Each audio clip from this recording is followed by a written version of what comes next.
Mungkin dia malu mempunyai istri seperti aku, tapi aku tidak pernah malu mencintainya sepenuh hati.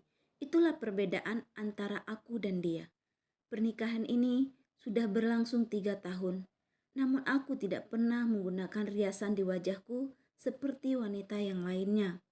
Aku sering menatap bayanganku di cermin, mencari apa kekurangan sehingga membuat alasan kenapa ia tidak lagi menatapku seperti dulu.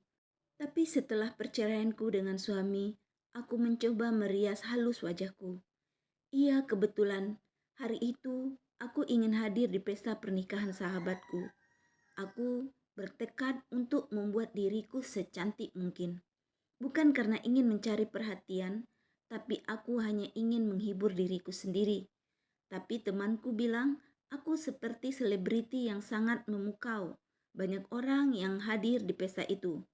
Tanpa terkecuali, mantan suamiku pun mengejarku kembali dengan penuh harapan untuk menyelamatkan pernikahan kami. Namun, sangat disayangkan, apapun yang ia lakukan sudah terlambat saat ini. Assalamualaikum teman-teman, semoga diberi kesehatan selalu ya. Jangan lupa subscribe channel ini agar mendapatkan video terbaru selanjutnya. Tulis di komentar ya, kalian sedang apa mendengar video ini? Baiklah teman-teman, kita lanjut. Dia baru menyadari istri yang sudah tidak ada hubungannya dengannya. Pada akhirnya semua ini berawal dari kesalahan yang dia lakukan sendiri. Dia tidak tahu selama ini bahwa aku masih memiliki orang tua yang bergelimang dengan harta. Hanya saja karena kelakuanku, aku tidak peduli dengan yang dinasehati orang tuaku. Aku hidup sesuka hati karena ayahku terlalu menyayangiku, dia pun tidak ingin menyakitiku. Dia memberi kebebasan untuk hidupku, sehingga aku pun ugal-ugalan sembrono dalam pergaulan.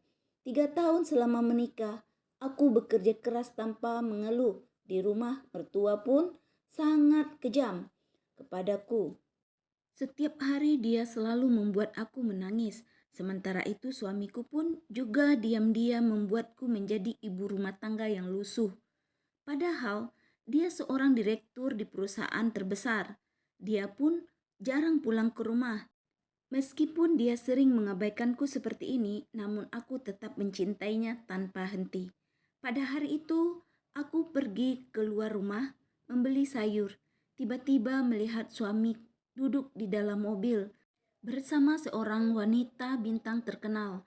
Aku mengira mungkin ini salah lihat. Lalu aku mencoba menelpon suamiku. Tidak disangka, si pengkhianat itu pun justru tidak sabar memberitahuku bahwa dia sedang rapat. Sebentar lagi akan ada rapat lain. Diam-diam aku terus mendekati mobil itu. Wanita di dalam mobil itu pun berkata, istrimu yang lusuh itu sudah mendesak kamu untuk pulang ya? Sudahlah, jangan sebut dia, menjengkelkan. Kedip matanya ke arah perempuan itu. Tanpa dia sadari istrinya ada di samping mobil tersebut. Dan semua fansnya pun sudah berada di mengelilingi mobil mereka. Saat keluar mobil, sang bintang berkata, "Hai semua, masalah hari ini saya harap semuanya jangan diunggah di internet ya, sebab saya tidak ingin mengiring opini ke publik. Bisakah kalian berjanji kepada aku?" Tanya sang bintang. "Baik, kami tidak akan mengunggahnya." "Baiklah, kalau begitu saya akan bekerja dulu, sampai jumpa lain waktu ya," ucapnya sambil tersenyum manis.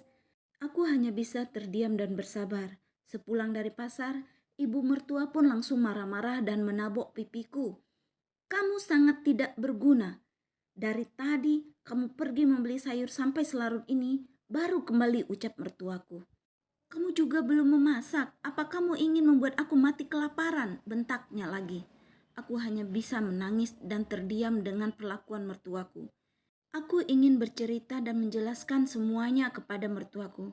Tapi belum sempat bicara, dia langsung menadbok pipiku lagi tanpa ada rasa kasihan.